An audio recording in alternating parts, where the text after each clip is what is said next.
बहन बनी देवरानी। प्रीति मम्मी, मैं आपको कितनी बार मना कर चुकी हूँ कि मैं जिस घर में किसी को जानती नहीं पहचानती नहीं उस घर में शादी मैं कैसे कर सकती हूँ। मैं तो ससुराल में बिल्कुल अकेली पड़ जाऊँगी माँ। पर प्रीति बिटिया, एक न एक दिन तो हर लड़की को अपने ससुराल जाना ही पड़ता है और ये तो हर लड़की के साथ होता है। ससुराल में जाकर एक दूसरे को पहचानना, सबके दिलों में जगह बनाना, सबसे प्यार बांटना, यही तो रीत है। कोमल प्रीति की बड़ी बहन। मम्मी, अगर इसे ऐसी जगह शादी नहीं करनी जहाँ इसे कोई नहीं जानता ना हो, तो ऐसी जगह कर सकती है ना जहाँ ये किसी को जानती हो, कोई अपना साथी हो। प्रीति, अरे कोमल दीदी, अच्छा हुआ आप आ गए। मम्मी को देखो ना, कब से शादी कर ले बोल रही हैं। जब मैंने बोल दिया कि मुझे अभी शादी नहीं करनी, तो क्यों बार बार मम्मी जिद कर रही हैं।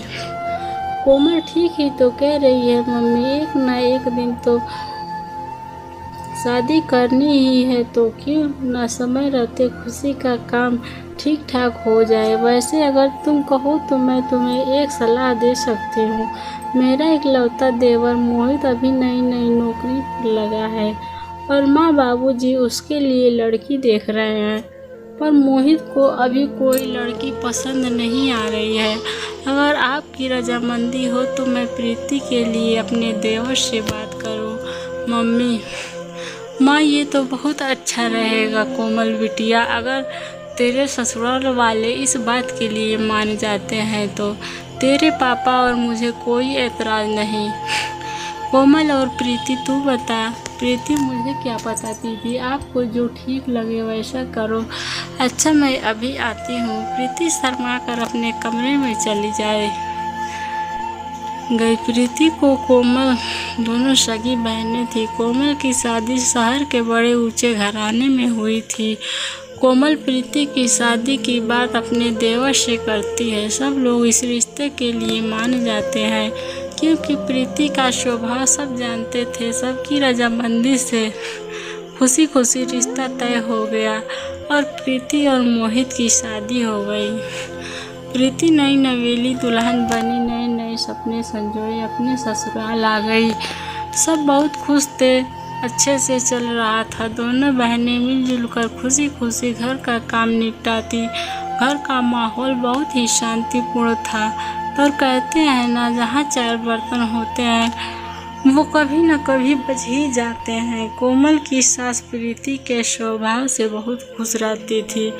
एक दिन सास का एकादशी का व्रत था। कोमल थोड़ी देर से सोकर उठी, इसीलिए प्रीति ने सास को लिए फलहार की कई सारी चीज़ें बना डाली। ये देखकर सास बहू खुश हुई। सास प्रीति, बहू, मैं तो धन्य हो गई कि तुम जैसी बहू ऊपर वाले ने मुझे दे दी। मेरी दोनों बहुएं लाखों में एक है। वैसे तुमने तो फलहार कितनी सारी चीज़ें बना डाली, मेरा तो पेट अच्छे से भर गया। प्रीति माँ जी, आपको फलहार पसंद आया, यह तो मेरे लिए बहुत खुशी की बात है। अपनी सास की प्रशंसा का हकदार पहले अकेली कोमल हुआ करती थी, पर अब सास का प्यार बट गया था। प्रीति की तारीफ सुनकर कोमल को अपनी बहन से थोड़ी ईर्ष्या होने लगी, इसीलिए उसके व्यवहार में बदलाव आने लगा। प्रीति, कोमल दीदी देखना, मैं कढ़ी बना रही थी। पकौड़े के लिए इतना बेसन काफ़ी रहेगा ना। कोमल, देखो प्रीति, अब तुम मेरी छोटी बहन नहीं हो, तुम मेरी देवरानी हो, इसीलिए घर की जिम्मेदारियां सीख जाओ। अब हर समय मैं तुम्हें थोड़ी ही बताती रहूँगी कि क्या सही है और क्या गलत। तुम खुद भी बनाना सीखो, और वैसे भी मुझे बहुत सारे काम हैं। आज से पहले कोमल ने प्रीति से कभी ऐसे बात नहीं की थी, पर प्रीति इस बात पर ध्यान नहीं देती। अब कोमल तो अक्सर प्रीति को नीचा दिखाने की कोई कसर नहीं छोड़ती थी। एक दिन प्रीति ने गलती से दाल में देसी घी के तड़के की जगह तेल का तड़का लगा दिया, जिस पर कोमल उसे टोकने लगी। कोमल प्रीति तुम्हें पता है ना माँ जी देसी घी के तड़के वाली दाल पसंद करती हैं, फिर तुमने तेल का तड़का क्यों लगा दिया? प्रीति दीदी वो देसी घी मिल नहीं रहे थे, मैंने पूरी रसोई देख ली इसीलिए मैंने तेल का तड़का लगा दिया। कोमल 6 महीने तुम्हारी शादी को हो गए है, कब तक मैं ही रसोई का सामान की देखभाल करती रहूँगी? तुम्हें भी तो देखना चाहिए, देसी घी हमेशा भंडार घर में रखा जाता है, एक बार वहाँ जाकर देख लेती, कम से कम ये गलती तो नहीं होती। एक बात कान खोल कर सुन लो, यहाँ तुम मेरी बहन नहीं देवरानी हो। कभी ये सोचो कि दीदी दीदी करके तुम मेरी मदद लेकर घर की सबकी तरफदारी बटोरती रहोगी और चुपचाप देखती रहूँगी। सास कोई बात नहीं कोमल बहू, इस पर इतना गुस्सा होने वाली क्या बात है? कभी कभी देसी घी ना हो तो तेल के तड़के वाली दाल खाने में मुझे कोई परेशानी नहीं है, और वैसे भी तेल के तड़के में भी दाल बड़ी स्वादिष्ट लग रही है। मुझे प्रीति ने ऊपर से सफ़ेद मक्खन डालकर दिया था, और मखनी दाल तो मक्खन डालकर ही वैसे ही बहुत स्वादिष्ट हो जाती है। प्रीति की तरफदारी करती हुई उसकी सास को देखकर कोमल गुस्से से भर जाती है और अपनी पैर पटकती हुई अपने कमरे में चली जाती है। कोमल ने प्रीति से बात करना भी बंद कर दिया था। इस वजह से प्रीति का मन बहुत परेशान रहता था। कोमल की आंखों पर तो जलन की पट्टी बन चुकी थी। एक दिन सास क्या हुआ कोमल, तबीयत तो ठीक है ना? आज सुबह से ही सो रही हो, अरे तुम्हें तो तेज बुखार है। कोमल माँ जी मेरा सर दर्द से फटा जा रहा है, बड़ी घबराहट सी हो रही है। सास प्रीति बहू जल्दी आओ, देखो कोमल बहू बुखार से तप रही है और इसने किसी को कुछ नहीं बताया। सूरज भी शहर से बाहर गया हुआ है।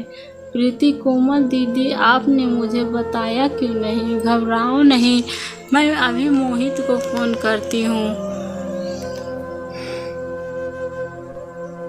वो ऑफिस नहीं पहुँचे होंगे, रास्ते में ही होंगे। प्रीति हेलो मोहित, आप तुरंत घर आ जाओ, दीदी की तबीयत ठीक नहीं है, वो बुखार से तप रही हैं, मुझे तो बहुत घबराहट हो रही है। मोहित प्रीति का पति घबराओ नहीं प्रीति, मैं अभी आता हूँ, चिंता मत करो। प्रीति दीदी दीदी करके रोना शुरू कर देती है। इतनी देर में मोहित घर आ जाता है। वो लोग कोमल को लेकर अस्पताल पहुँचते हैं। कोमल का बुखार सिर पर चढ़ गया था। प्रीति अपने मम्मी पापा को भी फ़ोन कर देती है। वो लोग भी अस्पताल पहुँचते हैं। प्रीति रो रो कर डॉक्टर से अपनी दीदी को ठीक करने की बात कर रही थी। प्रीति रोते हुए डॉक्टर साहब मेरी दीदी ठीक हो जाएगी ना, प्लीज़ आप उनका अच्छे से इलाज कीजिए, मेरी दीदी को ठीक कर दीजिए डॉक्टर। 1 हफ्ते बाद कोमल की तबीयत में सुधार आता है और उसे हॉस्पिटल से छुट्टी मिल जाती है। प्रीति ने कोमल की अस्पताल में बहुत सेवा की और घर के आने के बाद भी उसका बहुत ध्यान रखा। प्रीति अकेली ही घर का सारा काम निपटाती और साथ ही साथ कोमल को भी बहुत देखभाल करती थी। प्रीति की देखभाल से कोमल बहुत जल्दी ठीक हो गई। कोमल भी अपनी प्रीति के सेवा भाव को देख रही थी। कोमल को अपनी गलती का एहसास कराने के लिए एक दिन उसकी सास बोली, प्रीति ने तुम्हारी कितनी सेवा की है बहू, भगवान ऐसी देवरानी सबको दे। अपनी सास के मुंह से ये शब्द सुनकर कोमल की आंखों भर आई। तभी प्रीति बोली, प्रीति देवरानी नहीं बहन हूँ माँ जी। बहने में तो ऐसे मनमुटाव चलते रहते हैं। जब हम छोटे थे तब भी हम झगड़ा करते थे, तब हमारा रिश्ता खत्म नहीं हो पाया। प्रीति और कोमल दीदी अगर आपको लगता है कि थोड़ी बहुत लड़ाई से हमारा रिश्ता ख़त्म हो जाएगा तो आप गलत हैं। आज भी आपकी बहन हूँ मैं, कल भी आपकी बहन थी और आगे भी मैं आपकी बहन ही रहूँगी। देवरानी कभी मत समझना और ना कभी बोलना। कोमल प्रीति, मेरी प्यारी बहन प्रीति और कोमल एक दूसरे के गले लग जाती हैं। बहनों का प्यार देखकर सास की आंखों से आंसू छलक जाते हैं।